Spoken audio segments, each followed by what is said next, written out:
దేశంలో క్రీడలకు తెలంగాణను ఆదర్శంగా నిలపడమే లక్ష్యమన్నారు సీఎం రేవంత్ రెడ్డి. ప్రజాపాలనలో క్రీడలకే ఫస్ట్ ప్రయారిటీ ఇస్తున్నట్లు చెప్పారు. ప్రస్తుతం యువత డ్రగ్స్, పబ్ కల్చర్ కు అలవాటు పడుతోందని అన్నారు. డ్రగ్స్ కు అడిక్ట్ అవుతున్న వారిలో విద్యావంతులు, ధనికులే ఎక్కువగా ఉన్నట్లు చెప్పారు. రేపు ఆదిలాబాద్ జిల్లాలో పర్యటించనున్నారు సీఎం రేవంత్.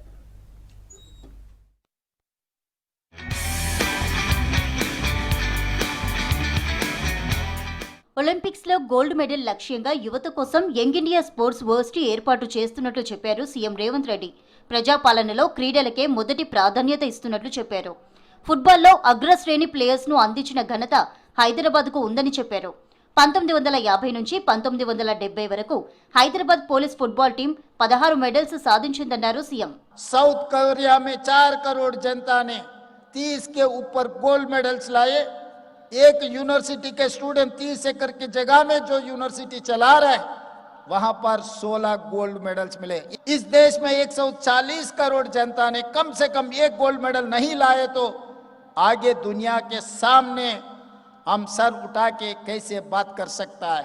यहाँ international standard sports university, young India sports university हमने बनाया. Industrial vertical sports personalities, experts, हम लोग पब्लिक प्राइवेट पार्टनरशिप में Telangana young India sports university हम लोग शुरुआत किए.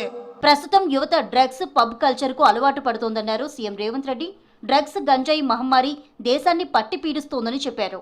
డ్రగ్స్ కు అడిక్ట్ అవుతున్న వారిలో విద్యావంతులు, ధనికులే ఎక్కువగా ఉంటున్నట్లు చెప్పారు సీఎం రేవంత్. जो मैदान छोड़कर बच्चे लोग जो पब कल्चर में, ड्रग्स कल्चर में जो जा रहा है वो बच्चों को दोबारा मैं मैदान में ले आना चाहता हूँ. आज के तारीख में अब देखो कोने कोने में शहरों में Mumbai, Delhi, Bangalore, Calcutta, Chennai, whatever metropolitan cities are there, most of the drugs cases on youngsters who are highly qualified and educated. क्यों ऐसा हो रहा है? इस देश के लिए ये अच्छा है क्या? आगे इस देश क्या होने वाला है? గచ్చిబౌలి స్టేడియంలో 74వ B N Mullik memorial all India police football championship ముగింపు వేడుకలు గ్రాండ్ గా జరిగాయి. వేడుకలకు చీఫ్ గెస్ట్ గా హాజరయ్యారు సీఎం రేవంత్.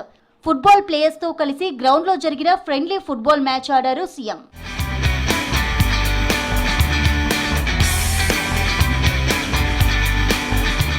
రేపు ఉమ్మడి ఆదిలాబాద్ జిల్లాలో పర్యటించనున్నారు సీఎం రేవంత్. మార్నింగ్ నిర్మల్ జిల్లా బాసరకు చేరుకోనున్నారు. సరస్వతి అమ్మవారికి ప్రత్యేక పూజలు చేయనున్నారు. బాసర ఆలయ అభివృద్ధి, గోదావరి పుష్కరాల పనులకు శంకుస్థాపన చేయనున్నారు సీఎం. అనంతరం యంగ్ ఇండియా ఇంటిగ్రేటెడ్ స్కూల్ పనులు ప్రారంభించనున్నారు. తర్వాత ఆదిలాబాద్ జిల్లా పిప్పిరిలో నిర్వహించే బహిరంగ సభకు హాజరు కానున్నారు సీఎం రేవంత్ రెడ్డి.